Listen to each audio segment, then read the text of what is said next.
Welcome guys. তো আজকে আমরা পরিচিত হব আমাদের এক দাদুর বয়সী একটা লোকের সাথে, যে এই কৃষিকাজে যে ব্যবহৃত হয় যে ফেনা, এগুলো চাষাবাদ করে।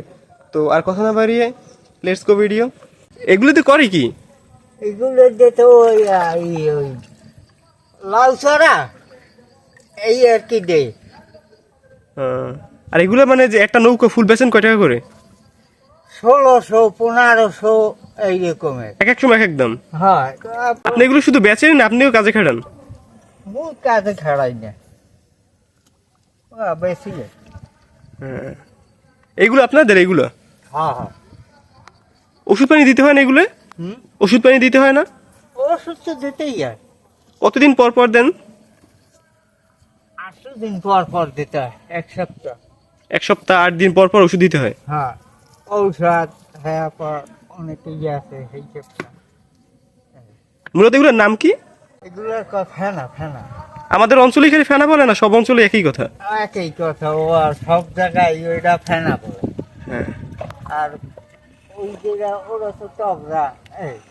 এইগুলো থেকে ধাপ তৈরি করে না এই টগর থেকে? হ্যাঁ, টবরা যে ডাব তৈরি করে ওই এফার তোমার ওইয়া দিয়া এইগুলো দিয়া তারা তো শাক বুনায়। আর এই সিজন আপনাদের এই কাজেই শুধু? হ্যাঁ, এই কাজে। আর তো ইয়া হাঁক বুনার জয়। কৃষি পাতা করেন আপনি? হ্যাঁ, কৃষি এটা করি। আপনারা যে দেখতে পারতেছেন যে এই আমার সাইডে এগুলো এগুলো হচ্ছে আমাদের গ্রামে এগুলোকে ফেনা নামে চিনে। তো এগুলো কৃষিকাজে ব্যবহৃত হয়। শুধু ফেনা দিয়ে কৃষি পাতা হয় না, আরও অনেকগুলো জিনিস আছে যা একসাথে করে তারপরে চারা রোপণ করা হয়।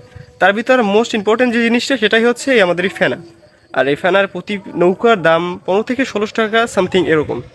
আর আমাদের গ্রামের অনেক ফ্যামিলি এরকম ফেনা চাষাবাদ করে তাদের জীবিকা নির্বাহ করে থাকে মূলত এই সিজনটা। তারা এর পাশাপাশি কৃষিও করে থাকে।